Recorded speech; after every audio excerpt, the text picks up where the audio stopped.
변방이 아닌 정치 중심에 서고 싶은 네 남자의 유쾌 상쾌 통쾌 정치 토크쇼 정치인싸.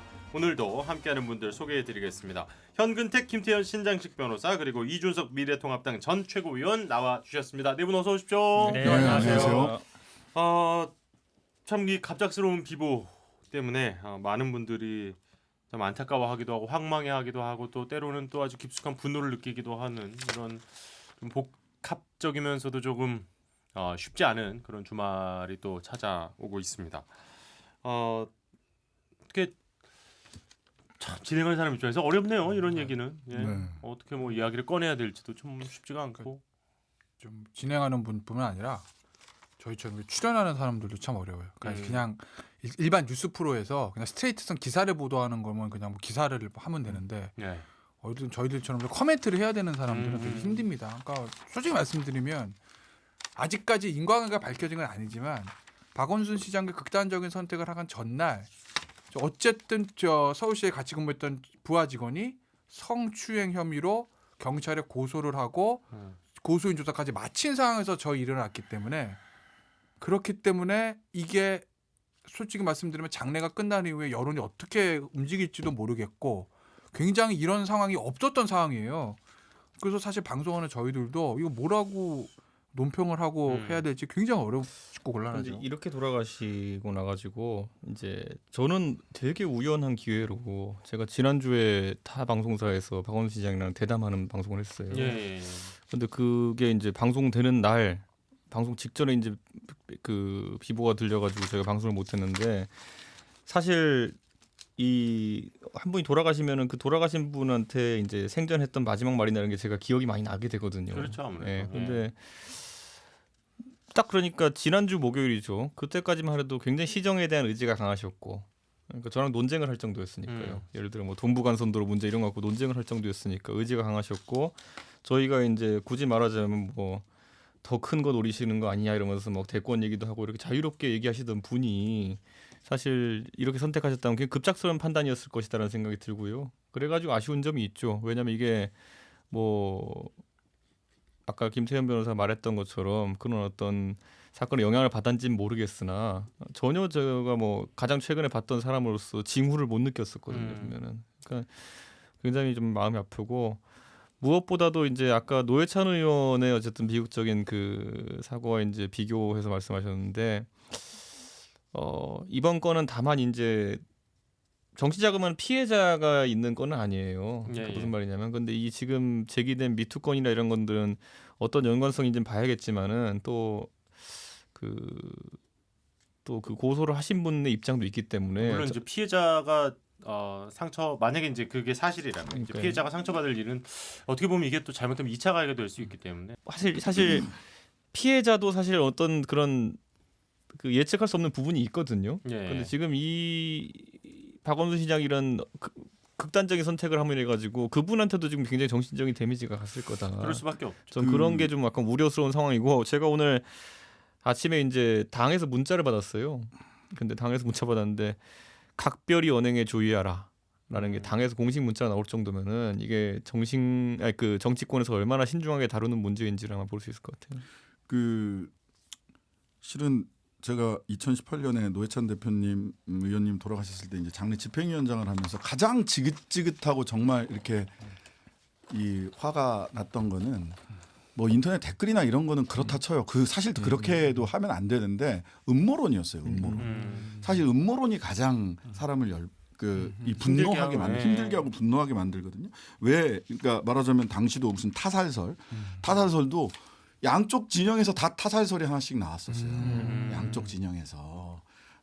한쪽에서는 뭐 정부 김경수 지사를 비롯해서 이런 쪽에서 노회찬을 희생양 삼았다라는 얘기를 또 하고 또 한쪽에서는 그게 아니다. 또 뭐 다른 쪽에서 오히려 오른쪽에 계신 분 중에 어떤 일부 우리가 뭐 그렇게 했던 거 아니냐 이런 양쪽에서 말도 안 되는 타살설과 음모론이 나왔는데 여기도 어제 이 보도 보니까 그 사망이 확인되기도 전에 한 그 경제지에서 뭐 아니 박김 음모론 조원진 전 의원이 뭐 이런 얘기를 했었는데 이거대로 가는 거 아니냐라는 식의 보도를 하는 걸 보고 야 이거는 기존 미디어에서 댓글에서 달리는 것도 또 유튜브 방송하는 사람들 했던 것도 굉장히 유족을 힘들게 만드는 일이거든요. 네. 이거는 정말 이렇게 해서는 안 된다라는 생각이 들고 예. 그다음에 2018년에 사실 보건복지부랑 한국기자협회에서 보도 권고 기준 자살 사건이 일어났을 때 보도 권고 기준을 같이 채택을 했거든요. 예. 거기 보면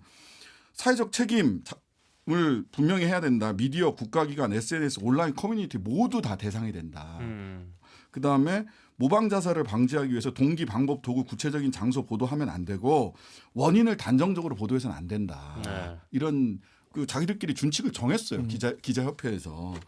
근데 이 사실은 인과관계, 상관관계를 선후관계나 상관관계를 인과관계가 있는 것처럼 보도하는 이런 것들 굉장히 많이 나왔거든요. 그 다음에 또 한 가지 꼭 이런 사건이 있을 때 말씀드리고 싶은 거는 앞에서도 해주셨습니다만은 피해 주장자에 대한 2차 가해가 벌어지지 않아야 됩니다. 사실. 그러니까 뭐 신상털기라든지 선입관을 강화할 수 있는 이런저런 이야기들 하는 거 인터넷 댓글이나 이런 데서도 조심하셔야 되겠지만 특히 언론기관에서는 네. 좀 사실관계가 분명히 밝혀지기 전까지는 맞아요. 좀 제대로 된 보도를 해주셨으면 좋겠다라는 꼭 부탁드리고 싶어요. 정말. 진짜 우려스러운 상황인 게 아마 이분 여기 있는 분들 다 거의 정치권 언론계 종사자시니까 아시겠지만 아침에 막 돌아다니죠 메신저에 무슨 예. 고소 내용 뭐 네네. 그다음에 뭐 피해 여성 사진까지도 막 돌아다니는 저는 거죠. 그거는 못 봤지만 어쨌든. 예, 뭐 그래서 이게 좀 되게 우려스러운 상황인 거죠. 그게 그런 것들이 확인되지 않은 그렇죠. 내용들이니까. 예. 그리고 2차 이제 가해라는 막 부분들이. 어제 이제 그 실종됐던 날 기준으로 목요일 저녁부터 온갖 또 오보가 막 쏟아졌었어요. 6시 25분부터 오보가 쏟아지기 시작했어요. 저는 근데 어제 이제 제가 한 10시 11시쯤 돼 가지고 이제 집에 들어가 가지고 그 이제 생중계하는 것들을 이제 봤는데 와, 그 안에서는 유튜브 하시는 일부 분들 같은 경우에는 네. 공식 확인 댓글까지 부인하면서 아까 음모론에 해당한 것들을 그러니까요. 계속 띄우더라고요. 보니까 예를 들어 박원순 시장의 사망을 공식적으로 이제 확인했음에도 불구하고 본인들이 뭐 시신을 확인하기 전까지는 본인은 빼돌리는 걸 의심하기 때문에 쫓아가겠다. 뭐 이러고 방송하는 사람도 있었고 정말 뭐 저희가 참 언론입니다 이러면서 막 저희에게 후원금을 주십시오 막 이러고 있는 사람들이 있었는데 제 생각에는 이게 좀 아까 말했듯이 이제 신장 기표를 말했듯이 그래도 이제 등록한 언론사들이나 이런 것 같은 경우에는 보도의 준칙이나 이런 것에 대해서 나중에 사후 책임 물을 수 있지만은 이 카메라 한 대 들고 뛰어다니면서 그런 어떤 그 코인벌이 하는 사람들한테는 앞으로 어떤 양심을 기대할 수 있을까라는 약간 그런 아쉬운 마음이 들어가지고 네. 보다 화가 났어요 어제. 그런데 그거를 몇만 명이 보고 있더라고요 그 채널을. 아. 와, 그러니까 고인을 이용해서 본인의 정치적 주장 내지는 경제적 이익을 위해서 돌아가신 분을 이용하는 이런 일은 하지 말아야 됩니다. 그렇습니다. 그리고 이제 언론도 오보와 관련해서 이런 이슈는 절대 속보 경쟁을 저는 해서는 안 된다고 그러니까 생각을 하고요. 수많은 속보 단독 네. 단독 정말. 그리고 물론 제일 중요한 건 지금 뭐 양쪽에서 모두 말씀해 주시지만 2차 가해는 절대 없어야 되겠다. 예, 이 얘기 다시 한번 드리면서 자 오늘의 이제 본격적인 주제 첫 번째 주제 오늘도 아주 첨예한 좀 아이템들이 기다리고 있는데요. 첫 번째 주제는 이렇게 정했습니다. 윤석열 총장의 백기 추미애 장관의 판정 승일까로 잡았습니다. 자 일단 검언 유착 의혹 사건. 의혹 사건. 네이밍이 훌륭하면 예. 의혹 사건. 서울중앙지검 수사팀이 그냥 하는 걸로 어쨌든 결정이 됐습니다. 사실상은 일단 추미애 장관의 지시를 따른 걸로 보여지는데 수용한 걸로 보이는데 대검에서 내놓은 입장문을 보면 또 뭔가 이게 뒤끝이 좀 있습니다. 찜찜합니다. 찜찜하죠. 예, 어떻게들 생각하시는지 한 분씩 좀 이야기를 들어보도록 입이 하겠습니다. 근질근질 하시는 우리 아니, 김태현 변호사님부터. 우리 허하나가 네네. 질문할 때보다 저쪽으로 몸을 돌렸어 이미. 지금 이미 어? 그렇네요. 네. 제가 의도한 건 아니었는데 예, 각이 네. 좀 이렇게 그쵸. 틀어져 있었네요. 예. 우리 예전에 그죠 기억하시는지 90년대 중반인가 저 대학 다닐 때 그 최민수 씨 주연의 영화 테러리스트라는 영화가 있어요. 본 적 있어요? 거기 보면 최민수 씨가 딱 난 법보다 주먹이 앞서 뭐 이런 대사가 나오거든요. 네네네. 이걸 보고 그 생각 안 했어. 법보단 주먹에 가까운 거예요. 이게 무슨 얘기냐? 예. 법대로 그러니까 한다고 일단 주장을 또 반대 측에서는 하실 것 같은데. 비유를 예. 한 건데 윤석열 총장이 기본적으로 보세요. 윤석열 총장이 결정해야 될 거 사표를 낼 것이냐 말 것이냐입니다. 여기서부터 네. 안 내는 거를 이미 방향을 잡은 거예요. 왜? 윤석열 총장 입장에서 보면 본인이 잘못한 거 없고 이 사표가 내는 게 저 추미애 장관이 결국 원하는 거라면 난 그렇게 못하겠다. 난 내 자리 지킨다. 사표를 예. 안 내는 겁니다. 그럼 사표를 안 내는 상황에서 할 수 있는 건 추미애 장관이나 저 윤석열 총장 중에 한 사람이 저 치킨 게임에서 핸들 트는 것밖에 없어요. 그렇죠. 그렇잖아요. 근데 끝까지 갔을 때 결국 추미애 장관이 인사권을 가지고 있는 것이나 마찬가지이기 때문에 끝까지 아무도 피하지 않으면 이건 추미애 장관이 이길 수밖에 없는 싸움이긴 해요. 마지막에 양보를 하지 않으면. 원래 장관이니까. 아 장관이니까. 네. 그러니까 시작 자체가 그렇다는 싸움 자체가. 네네네. 그렇기 때문에 윤석열 총장으로서는 쓸 수 있는 카드는 없어요. 음. 그래서 아마 저 결과적으로는 추미애 장관 하자는 대로 한 건데 그런데 이제 어제 보면 찜찜해요라고 신장식 변호사 말씀하시잖아요. 저 윤석열 총장의 속내는 절대 추미애 장관의 그 지휘권 행사 나는 인정할 수 없다는 게 저는 담겨 있다고 봅니다. 왜냐하면 깔끔하게 정리될 건 어떻게 되냐면 장관의 수사 지휘권 행사를 받아들여 서울중앙지검에서 계속 수사하도록 하고 저는 나중에 결과만 보고받겠습니다. 이렇게 나와야 되거든요. 그렇죠. 한 줄로. 네네. 근데 뭐가 많이 붙어 있어. 아, 되게 복잡하더라고. 형성적으로. 뭐 형성적 그건 뭐 그렇다 치더라도 예를 들면 거기 보면 수사지휘권 행사는 쟁송으로 법적 쟁송으로 다투지 않는 한 효력이 있으니까 결과적으로 수사 저 중앙지검은 수사 계속하는 거다 이렇게 나오잖아요. 네. 제가 주목하는 건 두 문장 하나는 법적 쟁송으로 다투지 않는 한 그건 무슨 얘기겠어요? 야 다툴 수 있다는 거죠. 효력정지 가처분 내가 할 수도 있어. 근데 안 한 근데 거야. 이건 왜냐하면 위법한 행사기 때문에 효력정지 가처분 할 수도 있어. 근데 내가 그걸 안 해. 그러니까 일단은 수사지휘권 행사가 효력이 있는 거야. 그리고 마지막으로 결과론적으로 중앙지검이 수사한다. 우리 왜 막 싸울 때 네네. 그래 뭐 결과적으로 내가 잘못했어 이런 말 하잖아요. 그렇죠. 앞뒤 다 자르고 일단 내가 미안해. 하지만 속내는 아니잖아요. 그 얘기는. 음. 결과론적으로 서울중앙지검장이 수사하게 됐다라는 건 난 동의하지는 않지만 장관이 하니까 할 수 없이 그냥 일단은 한다 이런 의미여서 네네. 그렇기 때문에 신정식 변호사도 찜찜합니다라는 얘기를 하는 거고 음. 이게 아마 이렇게 되니 저는 그 다음에 저 추미애 장관의 반응을 봤거든요. 만시지탄입니다. 이걸 그건 무슨 얘기냐? 사실 추미애 장관 입장에서 보면 결과론적으로 법적 쟁송으로 다투지 않는 한 그 부분에 대해 한 번 더 문제를 삼을 수도 있었을 거예요. 똑같은 입장인 거죠. 근데 이걸 또 문제 삼으면 얘기가 더 커져요. 네네.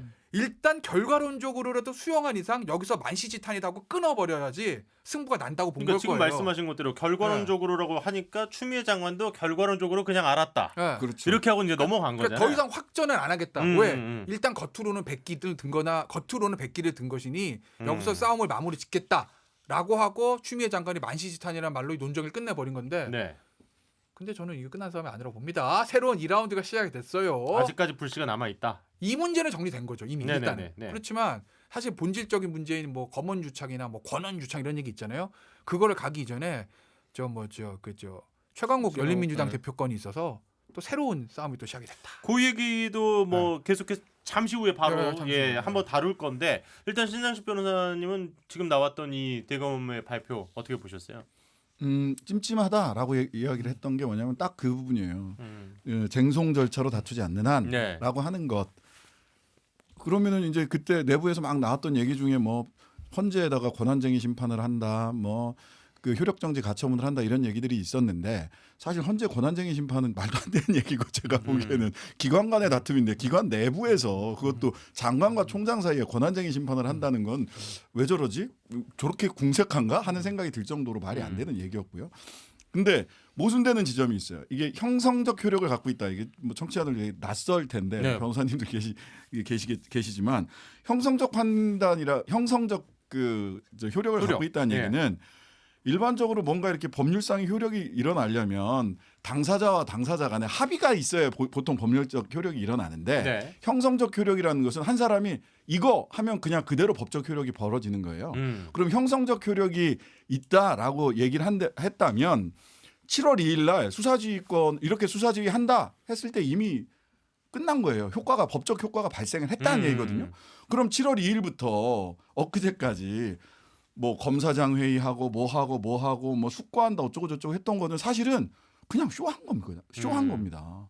그리고 그 사실 이 판단에 검사장 따르면. 회의라는 용어 자체가 좀 문제가 있더만요. 예. 사실 검사장은 사실 존재하지 않는 직책이라고 그러더라고요. 직책은 있는데 네. 거기 모여 있는 사람들이 다 검사장은 그러니까요. 아니에요. 네. 검사장은 사실은 굉장히 소수인데 그래서 이 결과적으로는 이 말 자체가 말과 그 대검의 입장문과 기간은 7월 2일부터 한 7월 8일까지의 과정 자체에서 좀 모순이 발생하고 있다라는 게 하나가 있고요. 네. 그 다음에 하나는 그 자기가 그 현장 수사에서 이렇게 배제됐을 때 얘기를 딱 거의 다 얹혀놨어요. 그랬더니 2013년 예, 얘기를 했었죠. 2013년에 자기가 배제됐다. 예. 근데 거꾸로 바로 또 그 추미애 장관이 법무부에서 나온 거는 야 지금 현장 수사에서 배제될 뻔했던 사람은 형사 1부장 중앙지검 형사 1부장 이거 사건 수사하려고 하다가 빙빙 돌려진 정진웅이지 당신이 아니야. 라고 이제 맞받아 쳤거든요. 그래서 아직도 그러니까 뭐 쟁송을 실제로 하기는 어려울 것 같아요. 행정소송을 실제로 하기는 일단 어렵겠지만 그것만 놓고 봤을 때는 어떻게 네. 보세요? 저는 할 것 같지는 않은데 일단 나의 의사를 표현한 거죠. 그렇죠, 그렇죠. 네, 의사를 표현한 거죠. 실질적으로 이걸 뭐 쟁송까지 갈까는 좀 결과적으로 추는 네. 추가 좀 기울었다. 그다음에 이게 닥쳐 있는 게 하나가 있어요. 7월 달에 인사가 있습니다. 이제 검사 전체 인사는 아니고 보통 전체 인사는 2월 달쯤에 있는데 네. 저 고위급 고위급 인사. 중간 고위급 어. 인사가 있어요. 이제 얼마 안 있으면 또 이제 법무부 장관 인사를 할 텐데 이때는 어떤 결과가 나올까 이러면 이 기울어진 추를 다시 되돌리기는 만만하지는 않다. 아하. 기울어진 예. 추.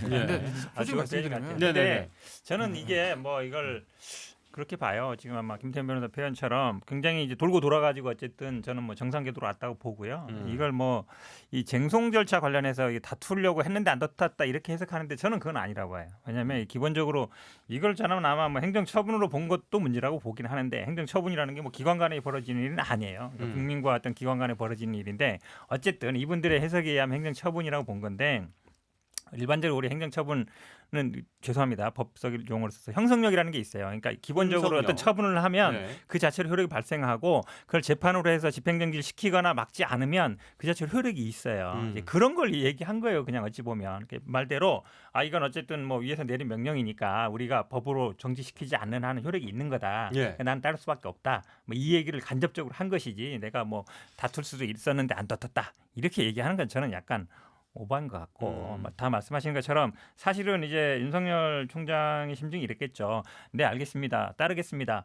하면 좋은데 너무 이제 모양이 빠지는 거죠. 그러기에는. 그러니까 어쩔 수 없이 지금 말씀처럼 뭐 검사장 회의도 하고 이것도 하고 저렇고 이렇게 해봤는데 안 됐다. 이제 와서 일주일 동안 다 이렇게 했는데 이제 와서 뭐 따르겠습니다. 이렇게 하기는 좀 그렇다. 네, 권위도 그렇고 이렇게 본다 그러면 어쨌든 이런 걸 명분으로 해서 약간 피해간 건 맞는데 지금 말씀처럼 뭐 국정원 사건 얘기나 아니면 뭐 법무부에서 먼저 제안이 왔다. 제가 보기엔 이건 약간 뭐 사족인 것 같아요. 결국은 따르긴 따르지만 뭐 어쩔 수 없이 그냥 침묵하는 거다. 이 정도 의미라고 봐요.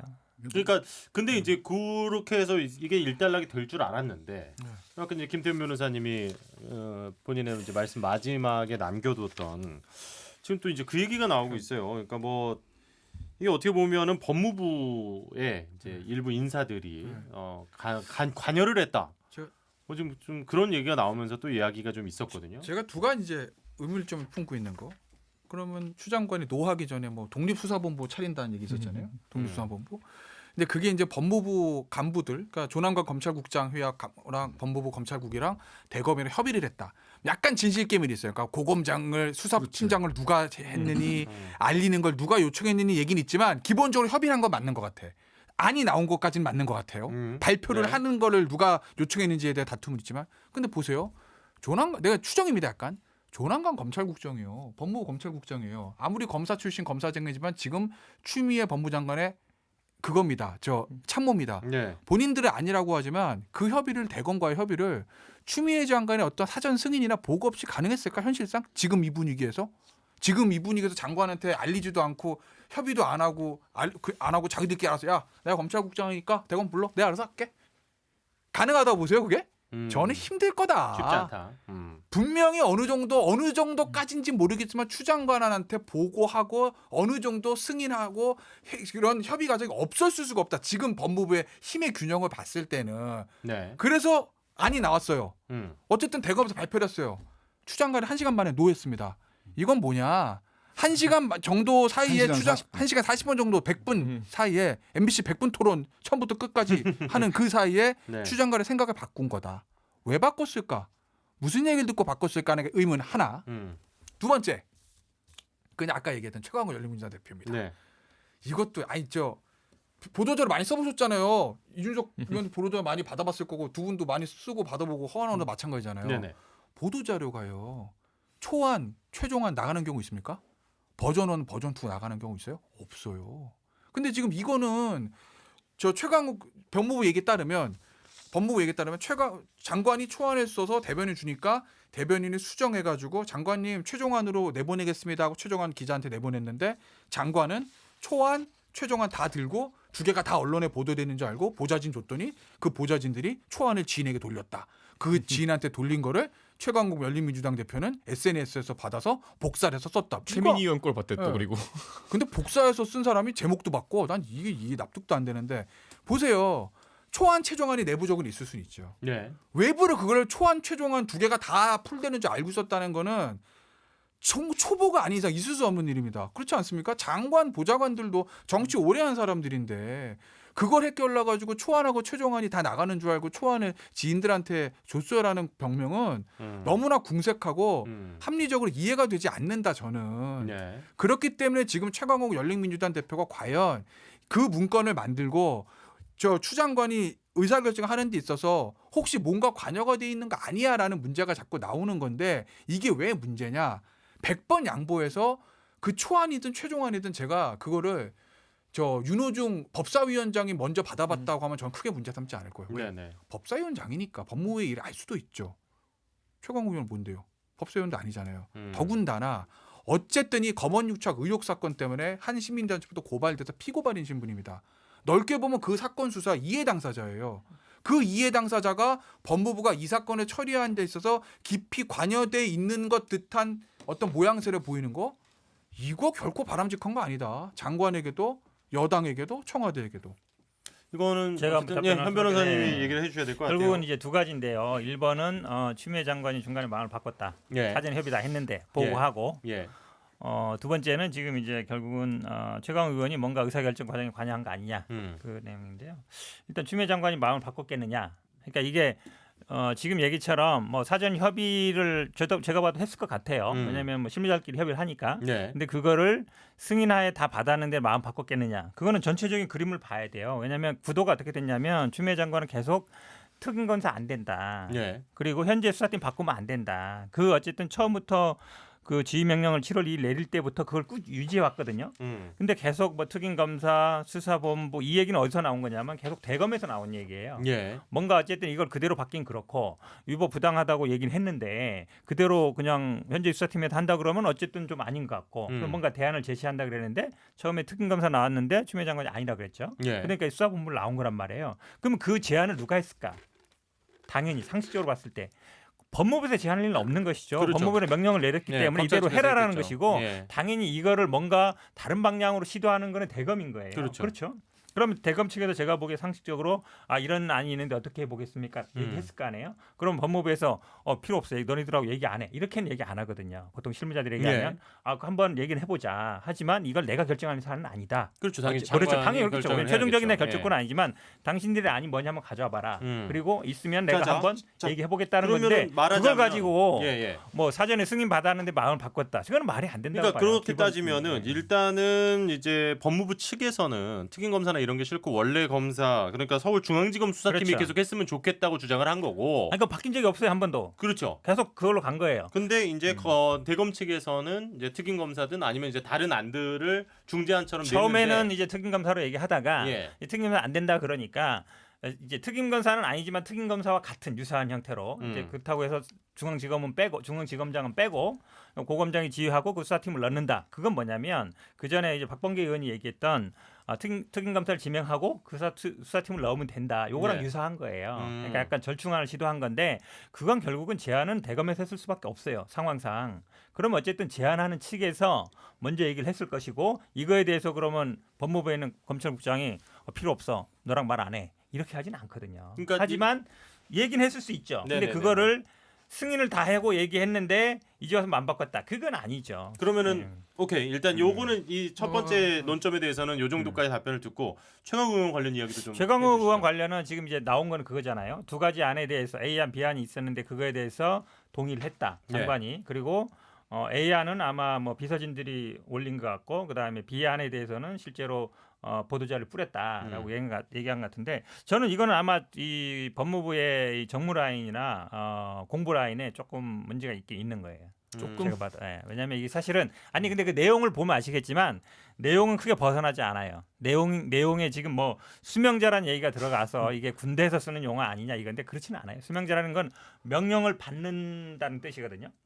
받을 숫자에 명령할 때가 명령자죠. 명자. 그러니까 우리가 어쨌든 위에서 수명자. 명령을 받을 때는 이게 꼭 군대에서만 쓰는 용어는 아니에요. 행정법에 쓰는 용어라서 이런 용어를 써서 최광욱 의원이 뭐 사전에 이걸 작성하는데 관여한 거 아니냐 그건 아니고 왜냐하면 그 쓴 문구를 보면 예전에도 법무부에서 나오던 이게 보도 자료는 아니고 이제 문자로 뿌리는 거거든요. 네네. 문자로 뿌리는 거라서 저 아마 혼선이 있었던 부분은 아마 제가 보기에 그 내부적으로 그러니까 뭐 공보 라인이라든지 아니면 깔끔하지 정무 라인에 못했다. 그렇죠 그 부분이지만 그렇다고 해서 최광욱 의원이 이거를 어떤 결정을 하는데 관여를 해서 그랬던 것 같지는 않아요. 왜냐하면 이 B안이 먼저 나온 게 한 7시 50분이었고 A안이 최광욱 의원이 올린 게 10시 정도였거든요. 예.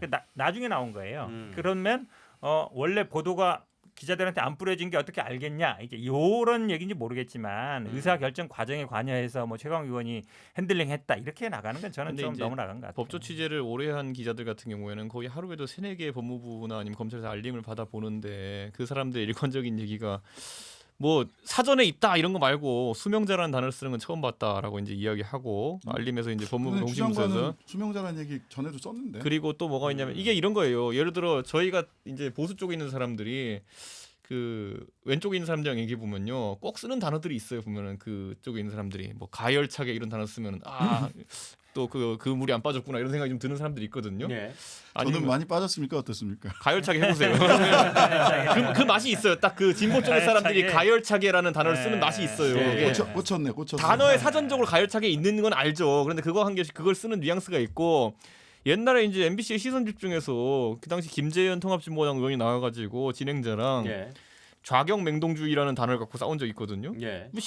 청취자들이 듣기에는 좌경맹동주의야 뭐야 그런데 정작 말하는 사람은 야 이거 우리 맨날 쓰는 얘기인데 왜 그래 이런 식으로 나오거든요. 그러니까 그거 비슷하게 사실 수명자라는 단어가 군형법에서 많이 쓰는 용어라고 이제 지적하는 사람들이 있는 건 사실이고 사실 지금까지 법무부에서 뭐 기자들은 매일매일 받아보는 그런 알림 자료인데 쓰지 못했던 그리고 이 건에 있어가지고 사실 명을 받은 사람이잖아요. 그럼 예. 이 용어가 사실 누가 특정이 쓰려고 했으면은 계속 썼을 거예요. 한 달간 지금 보면은. 근데 이번에 처음 등장했다는 것 때문에 다소 의아하게 생각하는 사람들이 있는 것이고, 전 아까 이제 첫 번째 내용으로 들어가면은 이번에 사실 중재안이라고 나왔다는 그 박범계 의원도 살짝 언급하고, 그리고 또 그 대검에서도 제시했다고 하는 안을 보면은 결국에는 뭐 특임 검사든지 아니면 특별수사본부이 설치했을 때 큰 차이는 없어 보이고요. 큰 차이 두 개는. 없고요. 예. 그리고 사실 특임 검사 선임한다 하더라도 규칙이 바뀌어가지고 이제 사실 법무부 장관이 실질적인 인사권을 행사하는 것이거든요. 네, 그런데 이제 그것마저도 추미애 장관이 받지 못했다라는 것은 결과적으로 뭘 의미하냐면은 사실 그 중재안이라는 건 뭡니까?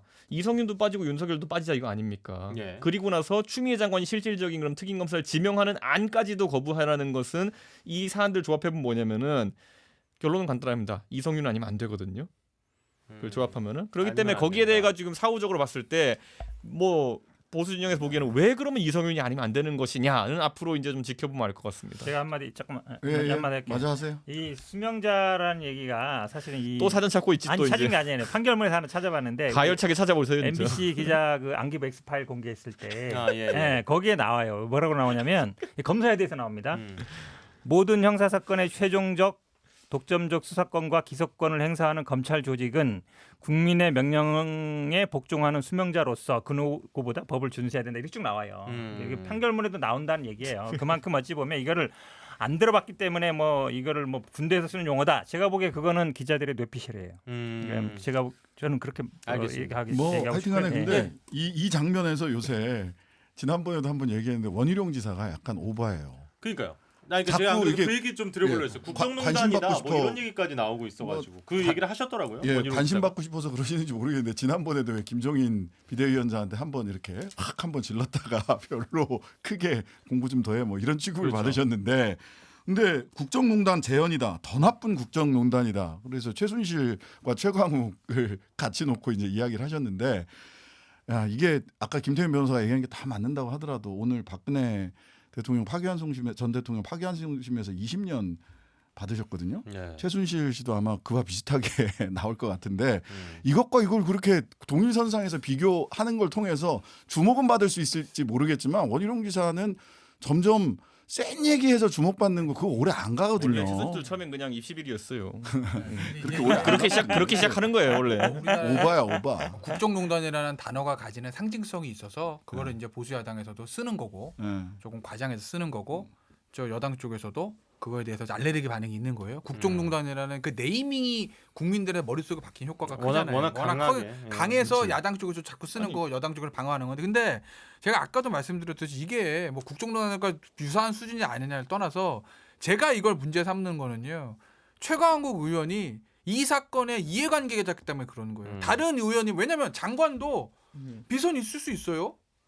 야 내가 검찰에 관련 잘 모르니까 예를 들면 내 친한 친구 중 검찰 고위 관계자였던 사람 물어볼 수 있는 겁니다. 네네네. 어딘지 비선이 있잖아요. 그 비선의 수준이 어떤 사람들이냐 가지고 이제 박근혜 전 대통령 문제가 됐었죠. 물어볼 수 있으면 참모 그룹 있습니다. 누구나. 네네. 그런데 예를 들어서 아까도 말씀드린 윤호중 법사위원장이랑 의논했다 그러면 그럴 수 있어요. 이건. 근데 최강욱 의원은 어찌됐든 간에 이 사건의 이해관계자잖아요.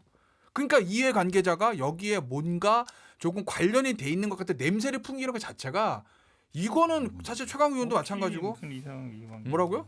이 사건에 무슨 이해관계가 있어? 아니죠. 고발당했죠. 제가 뭐, 어쨌든 이 사건은 고발은 당한 고발당했다고? 거고 뭐, 다른 걸로 고발당한 거지. 이걸로 고발당한 건 아니지. 어쨌든 채널A로 고발당했어. 고발은 당한 거고 이게 프레임 채널A 관계 없는 걸 자꾸. 아나 진짜 MBC 와서 이 얘기하려니까 정말 힘드네. MBC 와서 얘기하려니까 정말 힘들어. 얘기해봐. 아니 뭐 언제 얘기해봐. 힘들게 아니, 그러니까 얘기하셨다고. 예를 들면 예. 이건 이제 검언 유착 의혹이라고 보는 사람들은 네네. 한동훈 검사장, 네. 채널A 기자가 이동재 기자가 두 사람이 한 축이라고 하고 반대쪽에서 권언 유착 얘기하는 사람들은 황희석. MBC 그다음에 최강욱 의원 황희석 변호사 그다음에 지모 씨 예. 요거 한 축이 있다. 공작이다. 협박이냐 공작이냐 이 얘기하는 거잖아요. 뭐가 맞는지는 모르겠으나 그리고 어찌 됐든 간에 그게 강요죄가 성립이 되게려고 하려면 뭐 최강욱 의원이나 이 사람들은 뭐 피의자로 제가 소환한다는 얘기는 아니지만 최소한 사실관계 파악을 위해서 사건은 봐야 되는 거 아니겠어요. 예. 더군다나 뭐 최강욱 의원이 얘기했던 무슨 뭐 저 뭐야 이동재 기자 녹취록에 보면은 야 사실인지 뭔지 상관없으니까 일단 가져와봐. 이거 없다면서요 녹취록에. 아니 근데 MBC 간부가 그렇게 아니 얘기한 거 근데 아니에요? 그런 논리라면. 그러니까 제 얘기는 얘기해봐. 어찌 됐건 간에 피의자란 얘기가 아니라 이 사건과 어쨌든 간접적으로 연관 있는 이해관계자인데 그 사람이 여기에 이해관계자는 말은 굉장히 좀 알레르기적 반응을 보이시네. 아니, 말도 안 되는 얘기야. 무서우신가? 왜 말이 왜 안 돼? 얘기 끝내봐. 마지막에 말이 왜안 얘기할게. 돼요? 마지 얘기할게. 말이 왜 안 돼? 예. 그러니까 이해관계자라고 지목이 돼 있는 사람이 여기 와서 지금 추 장관하고 뭔가 좀 이렇게 교류가 있는 듯한 냄새를 풍기는 건 가히 이건 아름다운 장면이 아니라는 거예요. 네. 만약에 아니 내가- 그렇게 아니 끝났어? 어. 만약에 그런 사람이 이해관계이라 그러면 우리 김태현 변호사도 이해관계고 고발을 안 윤석열도 당했어요, 이해. 저는. 아니 그러니까 얘기잖아. 고발은 민원연에서 했고 피고발인은 말 얘기처럼 채널A 기자 그다음에 한동훈이에요. 나머지 분들은 다 밖에서 떠드는 사람들이에요. 그러니까 지금 통합당에서 어찌 보면 윤석열 굉장히 응원하고 있잖아요. 윤석열 뭐 잘한다 이렇게 피해자다 이런데 그럼 윤석열도 이해관계자예요? 내가 그러니까 그건 말이 안 돼. 말이 되는 얘기 내가 해야지. 아니 안 말이 되는 왜 안 돼? 얘기. 어차피 수사 대상이에요. 자자. 아니, 누가 수사 최강욱 대상이야? 의원은 자자. 어쨌든 고발된 사람이잖아. 누가? 지금. 조선일보 최강욱이가 이것 때문에 당한 거지. 이 채널A 사건 이번에 사건 벌어지기 전에는 이 사건랑 관계는 없는 사람이. 아까 채널A 사건 얘기하는 거 아니에요 지금? 아, 그 채널A 사건에서 최강욱이 무슨 관계가 있어? 아니 그 뭐야 저 이용식 기자 녹취록에 없는 내용 지금 저 페북에 쓴 거 가지고 고발되는 거 아니에요 어찌 됐건 간에. 아니 요즘 심지어 그런데 아니에요? 다시 자. 뭐라고? 아니 자. 이동재 기자 녹취록에 예. 그 뭐냐 좋죠. 야, 좋아한다 지금. 이런 하나. 분위기야. 그래 정치인사는 이런 맛이에요. 아니 저 뭐 이동재 기자가 저 지모 씨 했던 얘기에 아니 그다음에 녹취록에 얘기하는 아니, 아니. 전제를 뭐냐면 마치 최강욱 의원이 뭐 배우 조정하거나 비선 실세처럼 얘기하는데 추미애 대표가 5선 의원이에요. 당 대표까지 한 사람이에요. 최강욱 의원, 최강욱이 이제 초선이에요. 물론 뭐 변호사 경도 제가 보기에 추미애 대표가 훨씬 많아요. 형님 그렇죠. 최강욱 의원이 추미애 대표를 뭐 제가 보기에 조언해도 알았어 정도지 뒤에서 뭐 배우 조정한다고 형님, 제가 보기에는 박근혜 대통령 택도 없는 5선 얘기야. 의원의 당 대표 2번 했고요. 대통령까지 하신 분이에요. 아니 그런데 어쨌든 유치원하던 비선- 최순실이 가가지고 아니 어? 그 동안에도 나 비선 실세가 떠나드세요, 이렇게 되려면 하고 기본적으로 이렇게 의사결정에 했던 게. 관여를 하거나 30년 자, 동안 해왔잖아요. 오케이. 최강욱 의원이 그럼 추미애 대표를 자, 자, 30년 근데 동안 왜 저렇게 수행해서 열을 해왔어? 말이 자, 자, 안 말이 아니, 되는 얘기를 해야지. 왜 이렇게 열을 내? 아니 말도 안 되는 얘기하고 있어. 네 분 잠시만 진정할게요. 네 분 잠시만 진정. 아니 잠깐 정작 이해 당사자로 네. 지목된 사람은 진중권 교수가 계속 장시경을 지목하고 있어요. 아 그래요 지금 내가 그 얘기 하려고 그랬어. 그 얘기 하려고 그랬어. 지금 조선일보가 자, 이 얘기 듣고 이 주제 오늘 마무리할게요. 신모 예. 변호사 계속 지적당하고 있어. 신모 정도가 아니에요. 조선일보에서 썼어. 신장식 그다음에 법무법인 민본이 신장식은 한은상을 대리하고 있고 법무법인 민본의 또 다른 변호사는 이철을 대리하고 이철 그 부야 네네네. 아니 근데 왜 이렇게 대리하고 있고. 의원들이 사기 정보가 많아요? 그다음에 또 이전에 지금 국회의원 된 민병덕 의원은 제보자 X를 대리했다. 여기가 조작의 본산이다라고 하는 취지의 기사를 썼어요. 네네네. 그래서 제가 꼭 그 혹시 그쪽 분들 만나면 네. 꼭 전달해 주셨으면 좋겠다 싶은 게 제가 남의 손에 쥐어진 칼로 살아온 사람은 아닙니다. 그런 식으로 넌 말이 무슨 어려워. 조작의 좀 쉽게 본산 이 얘기는 공감됩니다. 아니 누가 공작하라고 앞에서 뒤에서 누군가 기획을 하고 내가 공작하기 위해서 맨 앞자리에서 행동대장으로 평생 그렇게 남의 손에 쥐어진 칼로 살아온 사람은 아니니까. 나는 기획자는 네. 아니다. 또 이렇게 얘기를 해. 내가 기획을 했으면 기획을 했지. 자 이렇게 되면은 신장식 정치인사에서 기획했다고 자백해 뭐 또 이렇게 나오니까 네네. 그분들은 딱 쿼테이션 마크 따서 쓰는 거 잘하는 분들이니까요. 자 이거 편집해 주시고요. 저는 예. 절대 기획을 한 적도 앞에서 행동대장을 한 적도 없습니다. 예. 형님도 어디 가면 SNS에 막 이제 광주로 갑니다 뭐 이런 거 올라오는 거 아니에요? 자, 첫 번째 주제. 뭐 어쨌든 얘기하신 대로 오늘 김태현 변호사가 던져준 화두처럼 분명히 불꽃이 남아 있습니다. 나와 있어요. 이게 지금 꺼질 것 같지는 않고요. 제가 볼 때도. 아니 당장 수사 결과가 어떻게 잔불 나오냐에 정도죠, 따라지. 잔불 정도. 근데 이제 지금 현 변호사님께서는 잔불이라고 그러시지만 이건 수사 결과가 어떻게 나오냐에 따라 그렇죠. 다시 그 잔불이 또 큰 불이 될 수도 있고 말 그대로 꺼질 아니 수도 있는. 저는 추미애 장관이 검언인척 그러다 이번에는 갑자기 채널A 강요미수 사건이라고 얘기하더라고 보니까요. 네. 그러니까 이게 뭐 프레임 전환인가 싶은 생각이 들어가지고 왜냐하면 두 건은 완전히 내용이 다른 거거든요 보면은 하나의 사건에서 파생된 거지만은 이게 채널A 기자의 부적절한 취재 행위냐에서 끝나는 거냐 아니면은 검찰의 사주 또는 아니면 공모를 통해 가지고 이게 됐느냐는 완전 다른 사안이거든요. 자, 그러니까 일단 수사 결과를 좀 지켜보고 우리 이거 분명히 다음 주에도 일주일 내내 나올 거예요. 이 얘기는. 이 뭐 인사도 하는 앞으로 게 좋을 것 같아. 인사도 남아 있고 네. 검찰 인사도 남아 있고 지켜보겠습니다. 할 말 많아. 앞으로. 자, 지금 뭐 사실 시간이 저희 예상보다 너무 빨리 돼버려가지고 두 번째 주제는 뭐지? 조금 서둘러서 짧게 진행을 해야 될 것 같아요. 네네. 부동산 예, 또 부동산 이야기입니다. 지난주에 이어서. 아니 지난주에 부동산... 그 근태경님 그 부동산 얘기한 다음에 팬이 많아졌어요. 왜요? 제가 보기에는 오히려 이준석 집 샀다고 아니 댓글이 아니 집 사서 돈 벌었다 이 댓글이 왜냐면 많던데. 근태경이 솔직하게 민주당의 그 정책적 실패를 인정해가지고 근데 지금 뭐 상당히 많은 분들이 민주당 측에서도 이런 부분에 아쉽다 그렇죠. 뭐가 부족했다는 걸 인정을 많이 지금 하고 있는 댓글에 분위기인 것 보니까 같아요. 이준석 집 사서 돈 많이 벌었다. 뭐 얼마 벌었냐 뭐 이런. 궁금하지만 도대체 어느 사이트를 보는 거예요, 형님은? 자, 일단은 정부가 부동산 세제 강화안을 다시 내놨습니다. 네. 이거 아주 따끈따끈한 정보인데요. 다주택자와 단기 차익을 노리는 거래가 좀 대상이 된 것 같은데 어쨌든 종합부동산세, 취득세, 양도소득세 다 올랐습니다. 이게 이렇게만 말씀드리면 뭔가 좀 어려울 것 같지만 일단은 종부세율은 거의 2배 가까이 올랐고요. 양도소득세 1년 미만 보유도 40에서 70%로 30%가 올랐고 취득세율도 3주택 이상의 경우에는 이제 12%까지 오르는 말 그대로 이제 집 여러 채를 갖고 있는 분들에게는 세금 폭탄일 거고 그 대신에 이제 생애 첫 주택일 경우에는 훨씬 더 그 공급을 좀 늘리겠다라는 이야기도 함께 했습니다. 이 대안들, 이 대책에 대해서 어떻게 보시는지? 저는 정책의 목적이 증세를 통해서 세수 확보다. 네, 그럼 100점. 100점. 목적이 증세를 통한 세수 확보라면 100점. 그다음에 주택 가격 안정을 목적으로 한다. 빵점. 저는. 그거랑 똑같네요. 담배 네. 가격 올렸을 때 세수를 위해서라면 100점, 네. 국민 건강을 위해서라면 빵점. 그런데 그때 다 세수를 위해서라 생각했는데 건강을 위해서 이런 얘기 하지 않았습니까? 그러니까 그래서 이제 그거는 문제가 있다고 네. 김태호 변호사도 얘기를 하셨었어요. 저는 항상 얘기하잖아요. 네. 건강에 문제 있으면 담배를 유해 물질로 해서 못 팔게 해야지. 그렇죠. 야, 조금만 표가 말이 돼? PC마라가 되는 거지. 적당한 선으로 네. 가격 그 경쟁력이 있는 선으로 네. 올렸던. 예. 이게 제가 왜 그런 말씀 드리냐면 자, 우리 눈 감고 허위라면서 상상을 해보세요. 네네. 본인이 지금 50억짜리 집이 있어. 없으니까 상상이 안 돼요. 그렇죠. 네? 있어요? 예. 근데 종부세가 너무 나와 미쳐버릴 것 같아요. 그래서 팔아야 돼. 예. 팔아가지고 공급을 시장에 공급을 늘려서 가격을 낮추자. 이게 정치가 목적이잖아요. 예. 근데 내가 팔라고 보니까 양도소득세가 몇 억을 내야 돼요. 팔겠습니까? 쉽지 않습니다. 팔 수도 있. 쉽지 않습니다. 가져본 이거. 사람이 상상을 하지. 아예 그러니까. 없어 보니까 상상을 인간은요. 못하겠네. 제가 아니, 보기에는 그러니까 인간 여기 종부세 대상은 아마 김태현 아니, 변호사밖에 없을 것 같은데. 인간은요. 그러니까 네. 우리가 정책, 아까 진지하게 얘기 드리는 거예요. 네. 정책을 할 때 자본주의 사회에서 경제 정책을 펼 때 우리 국민들, 인간, 우리 다 똑같습니다. 최대한 경제적 효과를 내고 싶은 경제적 인간임을 상정하고 정책을 내야지. 그렇죠. 도덕적 인간이다. 음. 나라에서 선한 정책을 하면 따라줄 거라고 생각하면 오산입니다. 네. 사람은 그렇지 않아요. 경제적 이득을 찾고 싶은 게 남한테 해가 되지 않는 이상 사실 뭐 인간의 자본주의라는 게 부가 그렇죠. 공평하게 가지는 인간의 않으니까요. 본성입니다. 네. 근데 팔면 앉아서 몇 억을 뺏기게 생겼는데 양도세 때문에 음. 이걸 내놓겠습니까? 안 내놓습니다. 그래서 미국에서도 보유세가 엄청 높지만 거래세는 낮은 거 아니겠어요? 그러니까 우리도 항상 그 얘기를 하잖아요. 보유세 높인 거 오케이. 그럼 양도세라도 낮춰줘서 보유세 못 견딘 사람들이 시장에 물량을 풀어놓게 해야 되는데 다 막아놓으면 물량 푸냐? 쥐고 있고 버티고 그리고 시장에 거래하면 없어지라는 얘기를 합니다. 근데 네. 저같이 경제학을 모르는 저도 이 얘기를 하는데 국토교통부 이걸 모르겠습니까? 청와대 모르겠습니까? 근데 그래서 이제 양도소득세 압니다. 같은 경우에는 이제 유예 기간을 좀 준 거잖아요. 그 유예 기간 줘 봤자죠. 음. 기본적인 이 세율 자체가 있는데. 네. 그래서 저는 제가 말한 이 얘기를 알 텐데 음. 정부에서 이걸 못 하는 건 만약에 지금 양도세 풀어보세요. 단기간 물량 나올 거예요. 예. 물량이 나온 대신 야, 나 현 정부 들어가지고 집값 많이 올라가지고 엄청 벌었어라는 사람들이 튀어나오겠죠. 그걸 못 견디는 거다.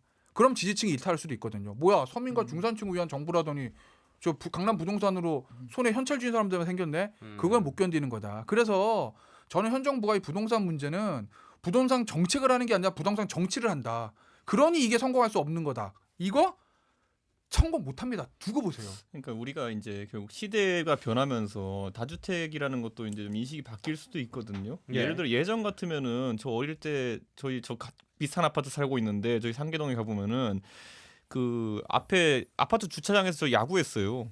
왜냐하면 세대당 차가 0.5대도 없으니까. 그건 지금은 세대당 2대씩 있는 집이 많거든요. 예. 그러다 보니까 주차장 꽉 차고. 그러니까 과거의 개념으로는 상상도 못하는 일이 지금 발생하고 있는 것이고 주택 보유의 개념도 그러고 이번에 노영민 실장이 문제가 됐지만은 노영민 실장 같은 주거 형태에 있어가지고 아니면 근무 형태에 있어가지고는 지역구 국회의원이면 두 채 있을 수도 있어요. 두 채가 둘 다 생활 공간일 수도 있어요. 지금은 물론 실장이니까 좀 다르지만은 그런 경우 아니면 또 뭐 일반 서민들도 뭐 지방에 가서 근로하시는 가족 멤버가 있다든지 이런 경우에 가능하거든요. 예. 자, 근데 이런 케이스에 좀 더 어쨌든 다주택자를 일괄 규제한다라고 했을 때 저는 1주택만이 이제 유일한 주거의 대안이다 그랬을 때 자, 예를 들어 주거를 양쪽에서 해야 되는 사람인 경우에 하나는 자기 작아 보이고 하나는 세를 들어야 되잖아요. 예. 그럼 세를 드는 집은 어떤 집이냐? 어떤 다주택자의 집이에요, 거기는. 결국 그러니까 다주택에 대한 수요라는 거는 계속 생길 수밖에 없는 상황이거든요. 그렇기 때문에 저는 이거를 일률적으로 다주택자 규제한다고 해서 뭔가 되겠느냐라는 생각이 있는 것이고 자, 이거는 이제 경제적으로 제가 이렇게 해가지고 이제 계속 그 규제를 했을 때는 전세로 사시는 분들한테 거의 수직절벽이 생길 수가 있습니다.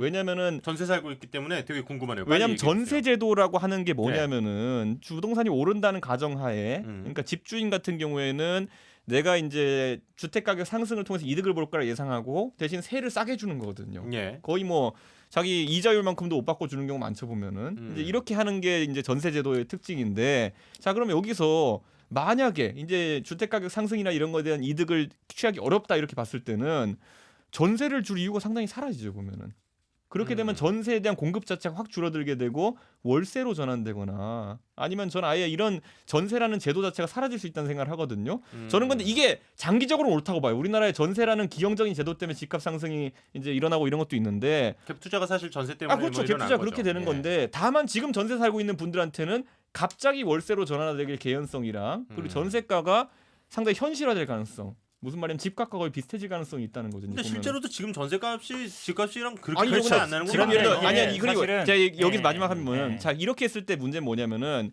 집값이 떨어지는 걸로 인해 가지고 이렇게 했을 때 집값이 떨어지는 걸로 인해 가지고 지금 전세 사시던 분들이 집을 살 수 있으면 다행이에요.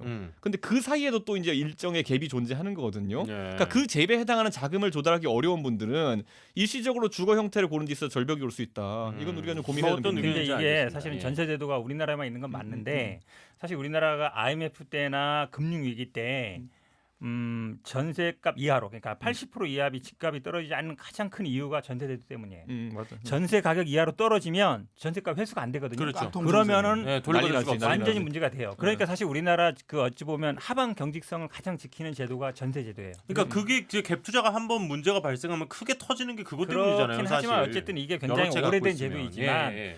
그동안 어쨌든 집은 내가 월세로 매달 돈이 나가는 것보다는 목돈을 갖고 있다가 나중에 요걸 모아서 집을 사는 이런 형태이기 때문에 저는 뭐 이자율도 이게 낮고 지금. 제가 보기에 어느 정도 우리나라 부동산 안정성을 지키는 면도 있다. 긍정적 면도 있다 보고 지금 이준석 최고가 자꾸 뭐 이제 누군가 세를 살면 누군가 다주택이어야 된다. 그건 말이 안 되는 거예요. 예를 들어서 우리 5명이 다 집 하나씩 있어요. 다 한 명씩 돌아가면서 순차적으로 세를 줬어요. 예. 자기 집에 안 살고 가능하거든요. 그러니까 누군가 세를 살아야 되기 때문에 누군가 다주택이다. 그거는 말이 안 되는 얘기예요. 말도 안 되는 얘기예요. 의자 그래서 옆으로 옮겨 앉기 생각하시면 아, 되겠네. 세 주고 아니 다 누가 가능한 실제 얘기죠. 그렇게 하는 전세가 많다 보세요? 아니 실제로 내 물론 집을 세 주고 내가 나는 안 남의 집에 사니까. 전세가 아니, 사는 경우 많다 실제로 보세요? 이준석 최고위원처럼 네. 지금 한 그 임대 사업자가 한 50만 명이고 실제로 네. 그 사람들이 소유한 게 150만 가구 돼요. 물론 그러다 보니까 새로 집을 지어도 어찌 보면 임대 사업자들이 대부분 사게 되는 면은 있거든요. 네. 근데 어쨌든 저도 아마 이번 정책에 그 공급 정책은 사실은 조금 많이 빠졌어요. 빠졌다고 봐요. 아주 왜냐하면 빠졌죠. 그렇죠. 조금이 신도시를 건설하다든가 아니면 대규모로 뭔가 짓겠다. 이게 사실은 한 방이 있어야 되는데 네네. 그 한 방은 없는 건 맞아요. 그래서 무슨 또 뭐 사기 신도시 뭐 제가 이런 얘기 보기에는 비슷하게 나오기는 했었는데 결국 안 나왔죠. 제가 말은 보기엔 근데 있었는데. 그게 나와야 돼. 그게 나와야 제가 보기에 이게 조금 아마 진정이 되지. 형님 근데 이번에는 솔직하게 아마 재건축 재개발 풀어야 되죠. 아니 재건축 재개발보다는 저는 오히려 약간 그린벨트 해제해서 저층으로 짓는 게 낫다고 봐요. 재건축 재개발은 사실은 재개발은 많이 알겠지만 이해관계 굉장히 그 재개발 복잡해. 그렇지. 그다음에 재건축 같은 경우에는 집값 주변 굉장히 많이 올려놔요. 특히 강남 같은 경우에는 올려놓으면 분양가에서 바로 올라가니까. 그래서 저는 오히려 그리고 또 이제 로또 재개발 또 뭐 이렇게 되면 그렇죠. 또 복잡해지잖아요. 저는 오히려 그래서 네. 공공 임대주택을 지금 이명박 정부에 했던 것처럼 이 강남권의 그린벨트를 좀 해제해서 한 저층 한 10층 내외로 공공 임대주택을 짓는 방식 그나마 저는 좀 아니, 그러니까 저는 실효성이 있다고 봐요. 정근택 변호사랑 생각은 비슷한데 저는 재건축에 대해서만 약간 다른 게 음. 재건축이 지어지면은 집값이 오른다고 자꾸 생각하는 이유가 공급 자체가 재건축 공급 자체가 거의 안 되기 때문에 희소성이 있어서 그런 거거든요. 그러니까 사실 이 싹 재건축을 해버리면 그러니까 좀 신축에 낫다? 대한 그러니까 이게 사실 재건축에 대한 희소성이 아니라 신축. 에 대한 희소성인데 네, 그 그렇죠. 신축에 대한 희소성을 해소하는 방법으로 저는 재건축 재개발도 풀어야 된다는 거고 현근택 변호사는 재건축 재개발을 하면은 집값이 오르니까 그린벨트를 풀자라고 하는 것인데 저는 사실 둘 다 해야 된다 보는 것이고 사실 신축이 그렇게 많아지면은 사실 희소성 자체가 약해지게 되면은 일단 그러면 그렇게 로또 단지 형태의 재건축 그 지가 상승이 일어나진 않을 거다 이렇게 봅니다. 재건축은 사실 할 수 있는 데가 별로 많지는 않아요. 강남에 좀 몰려 있기도 하고 주요한 그 집값 올라가기 좋을 만한 곳에 사실 아니, 재건축 물량이 많이 몰려 있는 게 상계 맞고 1단지부터 19단지까지 다 지금 재건축 얘기야 지금. 그다음에 저는 사실 개인적인 이해관계 때문에 그렇게 얘기하는 지난번 난 이미 했고 재건축. 이미 돈 벌었다고 얘기를 했잖아요. 8단지 했고 그러니까 19단지까지 다 있어 지금 상계동에. 그 네. 사실은 저는 그 지난주에도 한번 말씀을 드렸는데 이 얘기가 이해관계가 걸려 있는 분들이 굉장히 많기는 해요. 많기는 한데 한편으로 보자면 저는 그 집주인이 아니라 임대 아파트에서 살고 있기 때문에 네네네. 굉장히 남의 나라 얘기처럼 들려요. 사실은 왜 그런가 하면 임대 아파트에서 살기 때문에 그래요. 근데 임대 아파트라고 하는 거 그러니까 지금까지 정책이 부동산 정책이야. 부동산 가격 정책. 근데 이게 사실은 주택 정책 내지는 한 발짝 더 나가면 주거 정책으로 관점 자체가 좀 바뀌지 않으면 네. 부동산 가격을 어떻게 할 거냐가 아니라 실제로 살 만한 집 그다음에 내가 들어가서 사거나 할 때도 그러니까 영어로 하면 지난주에도 한번 얘기했는데 데센트 하우징 내지는 어포더블 하우징이라고 얘기를 하더라고요. 주택학자한테 가서 공부를 했더니 예. 이런 주택이 공공에서 그 공급이 되면 많은 문제가 주거 정책으로 접근해서 해소가 되고 가격 같은 경우도 주택학자들 얘기 들어보면 약 그 주택의 20% 정도가 공공주택으로 공급이 되면 시장에 직접적으로 영향을 행사할 수 있기 때문에 가격 형성에 시장의 가격 형성에 영향을 행사할 수 있기 때문에 20%에서 25% 정도 사이를 정책적 목표를 가지고 중장기적으로 접근해 가는 것이 근본적으로 문제 해결 방안이다. 좋습니다. 아니 근데 라는 거죠. 나 아니, 짧게 근데 얘기할게. 짧게. 공영 재건축이란 네. 말을 못 들어봤으니까 그럼 그린벨트 풀자는 얘기잖아요. 짧게 아니, 얘기할게. 그린벨트, 사실은 그린벨트만 가지고 공공 얘기하는 게 공공 공급을 아니지. 어디다가 해 땅에 김태현 서울에. 변호사가 뭐 매입 임대도 있어요, 양도세 매입 되게 임대. 걱정하는데 사실은 매입 임대도 하고 우리 있어요. 종부세 내는 사람이 1%밖에 안 돼요 전국에. 네. 전 국민 물론 강남 분들은 되게 많겠죠. 9억 이상 뭐 그 기준시가 9억 이상이니까. 그다음에 이번에 이제 그 양도세 문제 된 것도 다주택자거든요. 예. 1가구 1주택은 웬만하면 거의 양도세 없어요. 한 8년, 10년 이상 보유하면 거의 빵원이에요. 네네. 10억 벌어도 거의 빵원이거든요. 그러니까 오히려 많은 분들이 보면 본인한테 해당도 없는 거 걱정하는 분들이 되게 많아요. 다주택자 제 그렇게 안 얘기네요. 맞습니다. 예. 그리고 뭐 네. 이게 종부세 내는 사람 1%밖에 안 돼요. 근데 이걸 왜 광분하냔 말이죠. 저는 전혀 광분할 필요 없다고 봐요. 아니 뭐 알겠습니다. 일단은 오늘 우리가 벌써 약속한 시간이 한참 지나버렸는데 아이고. 사실 오늘 했던 얘기는 제가 볼 때는 이제 시작에 불과하다. 음.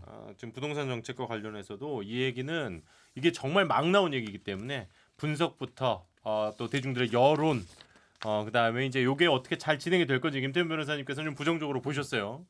사실 이번 현재까지 정부의 지금 부동산 정책이 가시적인 성과를 낸 게 별로 없기 때문에 또 그렇게 평가를 하셨는데 어떻게 또 계속 진행이 될지 지켜보도록 하겠습니다.